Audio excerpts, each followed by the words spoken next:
Shimotsuki Village, Dojo, late evening. The sun had long set, leaving the dojo bathed in the soft glow of paper lanterns.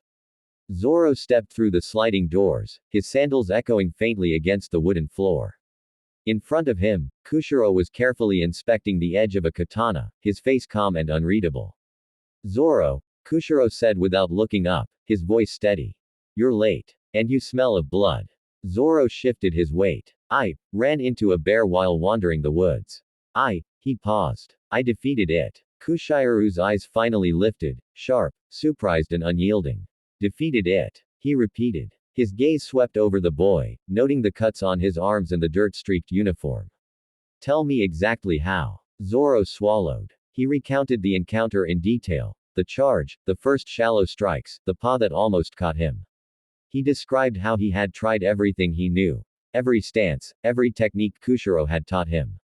And then how he had forced himself to block out everything except the bear, envisioning the cut in his mind. He didn't speak of killing intent because even he didn't know that he was using it. When he finished, Kushiro remained silent for a long moment, his eyes narrowing slightly. Then he stood and approached Zoro, his movements deliberate. You didn't just fight a bear, Kushiro said finally. His voice was low, almost reverent.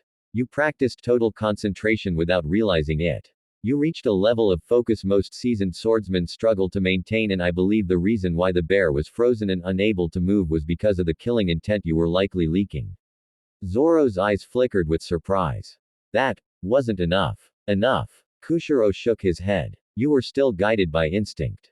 Your body performed beautifully. Yes, but your mind was the blade before your body.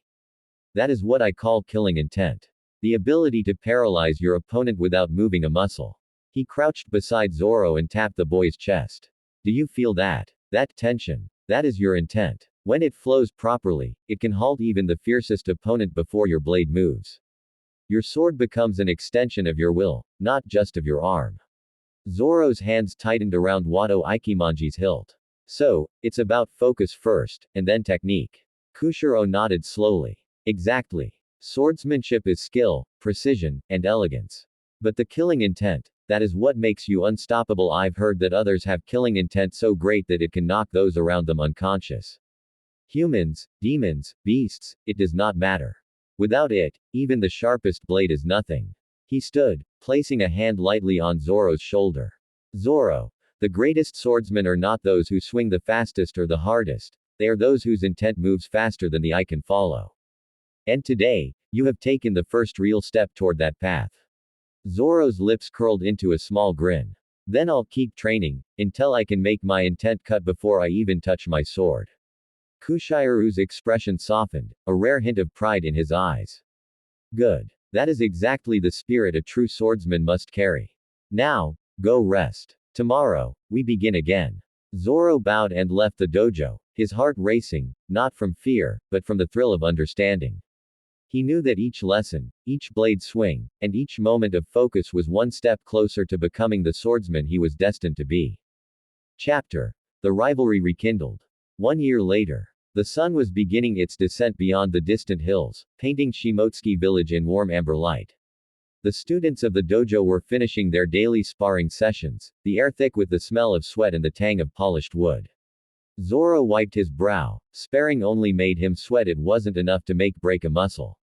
The only thing that got his blood pumping was sparring with Kushiro-sensei. While his two fellow students laughed and teased each other over minor victories, Kushiro stood silently by the training dummy row, observing with a quiet intensity that made even the loudest student lower their voice. When the last student sheathed their weapon, he finally spoke, his tone calm but carrying authority. Gather around, he said. The students obeyed immediately, forming a semicircle around him. Zoro's ears perked up. The serious expression on Kushiro's face told him this wasn't another lecture on footwork or posture. I have an announcement, Kushiro began. This month, we will be hosting a friendly competition with a dojo from the capital. The students exchanged excited glances. Some whispered, wondering who this other dojo was. Kushiro continued, this is not a test. It is not a punishment. It is a chance to measure your skills against other swordsmen. To learn. And to grow. Zoro's fists tightened instinctively. A competition. Against swordsmen from the capital. That sounded like exactly the kind of challenge he wanted. The capital was wildly known for producing skilled swordsmen because of the quality of teaching and resources available there.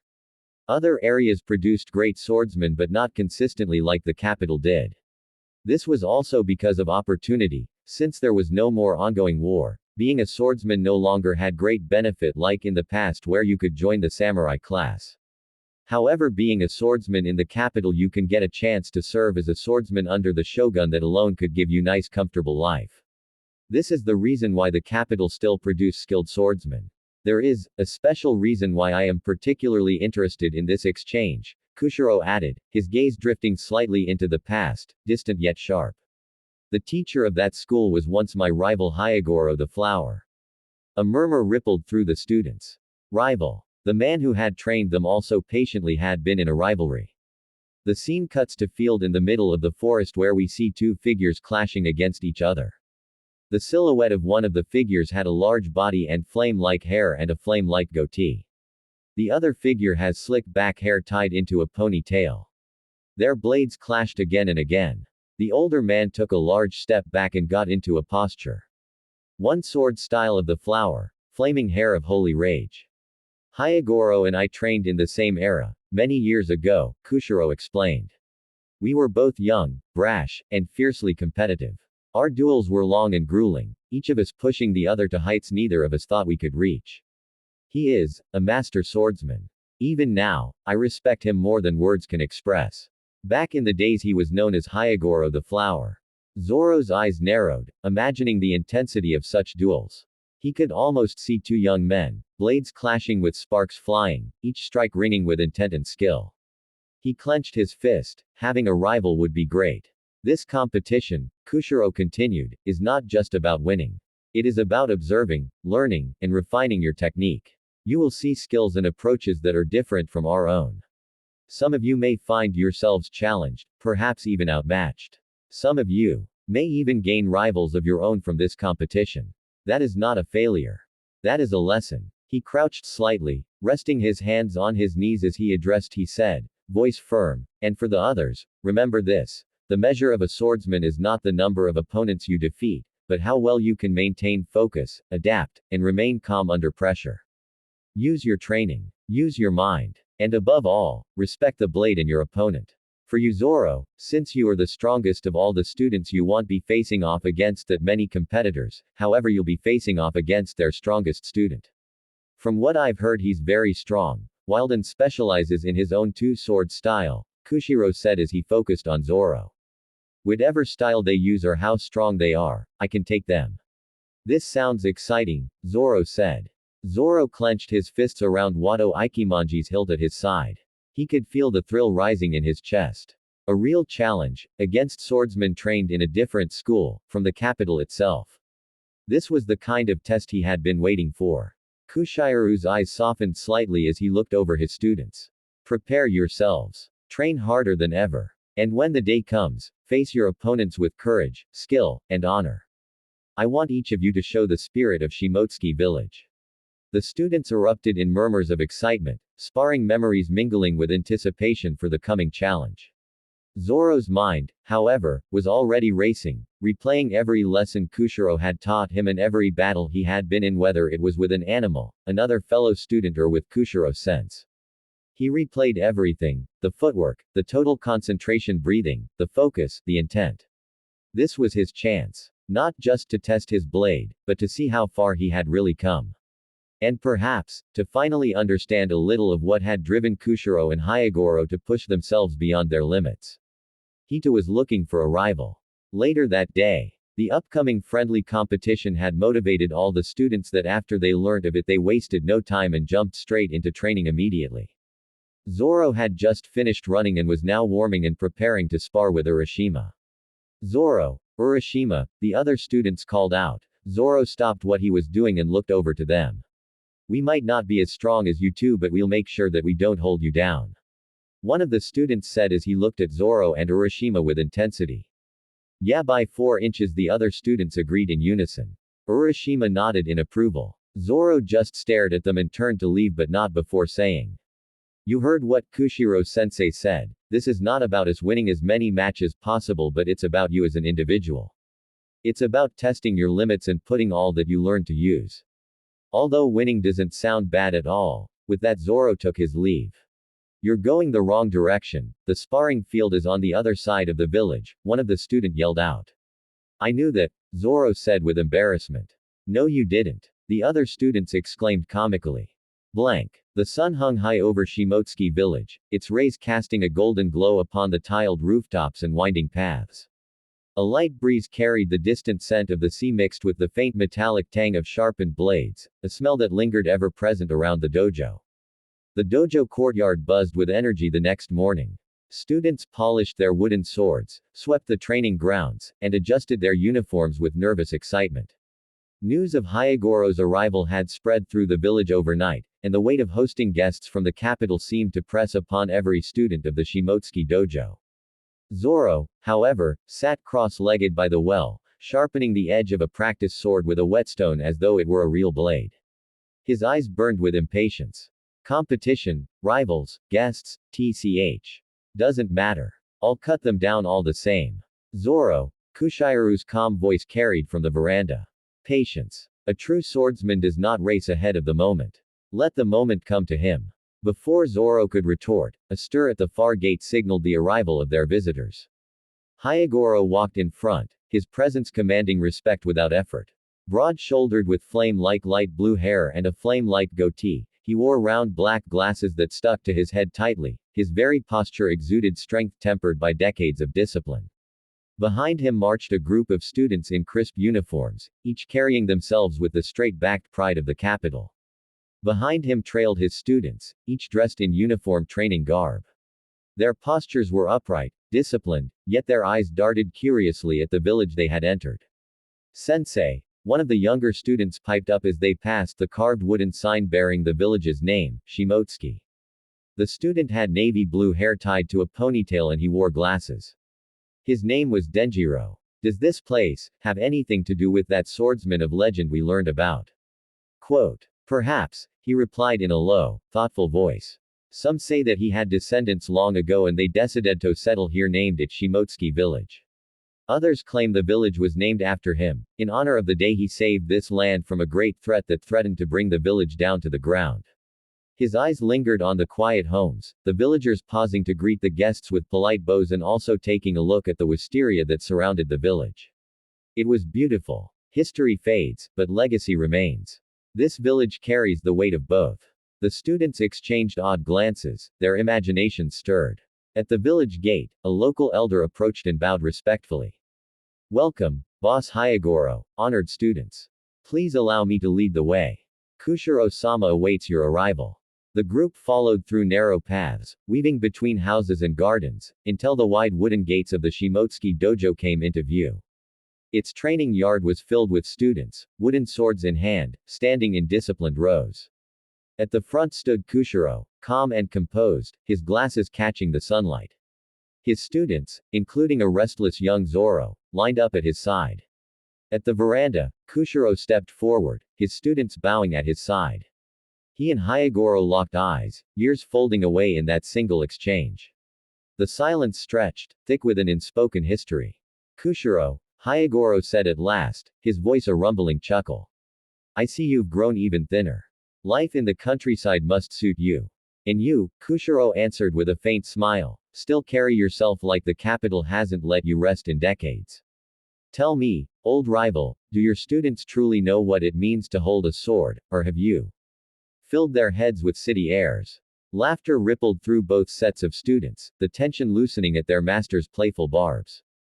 Perhaps they'll find out soon enough, Hayagoro said. Perhaps, Kushiro agreed. So much talk for someone who's down one, Kushiro said with smirk. Down one. Age must be catching you with you old man, because last I remember we are even. Hayagoro said as he pulled at his flame-like goatee.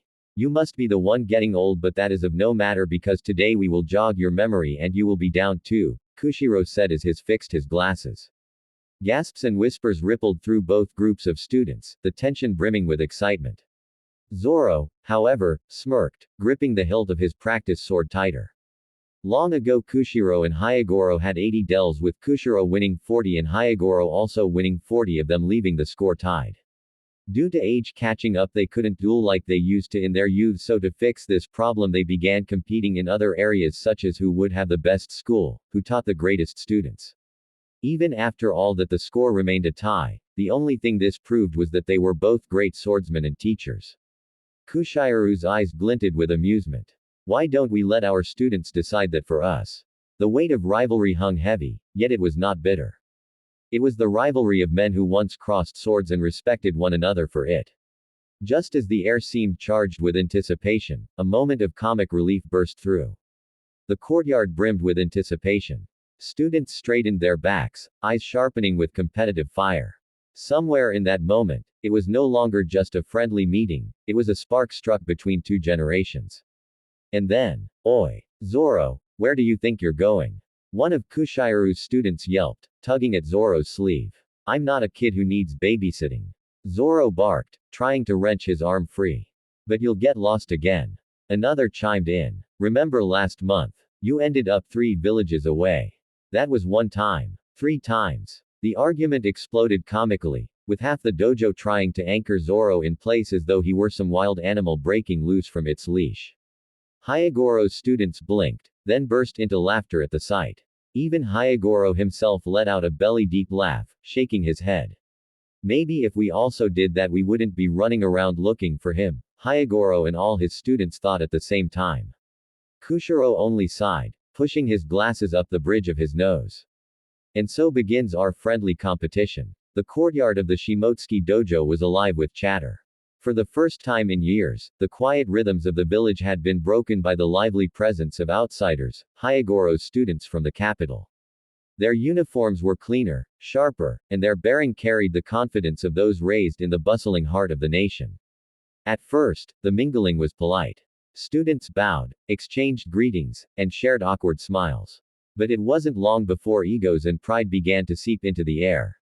"You train out here in the countryside," one capital student said with a faint smirk, eyeing the wooden posts and worn tatami mats. "No wonder your blades look so weathered." Zoro bristled immediately, stepping forward, but Urashima placed a hand on his shoulder before he could start something. "Our swords are weathered," he replied calmly, "because we actually use them." That stung. The capital boy's grin faltered, and a few Shimotsuki students chuckled. Not far from them, Denjiro had already drawn attention. Taller than most boys his age, with sharp eyes behind his glasses and an intensity that made others wary, he carried himself with a quiet confidence. He didn't waste time with mocking words, he simply picked up a wooden bakken and demonstrated a quick kata, each swing fluid and precise, his control undeniable. "Whoa," one of the village students muttered under his breath. Denjiro caught Zoro watching and gave him a short nod, not of arrogance but acknowledgement, as if silently declaring, "We'll cross blades sooner or later." Meanwhile, Hyagoro himself noticed the empty spot among his ranks and gave a sigh. "That fool, wandering off again." One of his older disciples leaned close. "Should I go fetch him?" "Yes," Hyagoro said, shaking his head with a trace of amusement. "He'll lose his way entirely if someone doesn't drag him back. That boy has strength, but just likes causing trouble." The Shimotsuki students perked up at this, curious. Someone stronger than Denjiro. The thought alone unsettled some of them. Whispers spread quickly. The capital student's strongest warrior was still missing. Kushiro, noticing the tension, raised his voice. "Enough talk for today. We are not enemies, nor are we rivals outside of this match. Share a meal, spar lightly if you must, but remember, discipline above all." The tension lightened, if only a little. Some began comparing sword grips and training scars, others argued over which school's techniques were superior. Denjiro, however, remained quiet, watching Zoro from across the courtyard like a hawk sizing up prey. As the sun dipped lower, laughter began to rise, the children's energy softening the edges of rivalry. But it didn't last long, because at the very edge of the courtyard, Zoro suddenly shouted. "Hey! What do you think you're doing?" One of the capital students had taken Zoro's hand in theirs, tugging him toward the group meal with a grin. "We were told to keep an eye on you," the boy teased. "They said you're always getting lost, so, don't want you disappearing before the fun even starts." Zoro's face went red. I don't need a babysitter. Let go. He yanked his arm free, fuming, while the other students burst out laughing. Seriously though, Urashima said, laughing loudly. Maybe it's better if someone does hold his hand. Today's too important to waste searching for him. I'm not a kid. Zoro barked, stomping off, while the laughter followed him into the evening. Yet beneath the laughter, a quiet truth remained. The strongest of the capital students had not yet arrived. And when he did, Zoro's path would change forever. Thank you for tuning in. Be sure to subscribe so you don't miss the next part when it drops.